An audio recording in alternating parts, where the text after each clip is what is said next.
یہ وہ لوگ ہیں جنہوں نے اپنے پروردگار کی آیتوں کو نہ مانا اور اس کے سامنے جانے سے انکار کیا، تو ان کے اعمال ضائع ہو گئے، سو ہم قیامت کے دن ان کے لیے کچھ بھی وزن قائم نہیں کریں گے۔ یہ ان کی سزا ہے، یعنی جہنم، اس لیے کہ انہوں نے کفر کیا اور ہماری آیتوں اور ہمارے پیغمبروں کی ہنسی اڑائی۔ جو لوگ ایمان لائے اور عمل نیک کیے، ان کے لیے بہشت کے باغ بطور مہمانی ہوں گے، ہمیشہ ان میں رہیں گے اور وہاں سے مکان بدلنا نہ چاہیں گے۔ کہہ دو کہ اگر سمندر میرے پروردگار کی باتوں کے لکھنے کے لیے روشنائی ہو تو قبل اس کے کہ میرے پروردگار کی باتیں تمام ہوں سمندر ختم ہو جائے،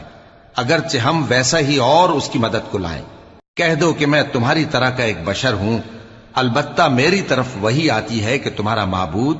وہی ایک معبود ہے، تو جو شخص اپنے پروردگار سے ملنے کی امید رکھے چاہیے کہ عمل نیک کرے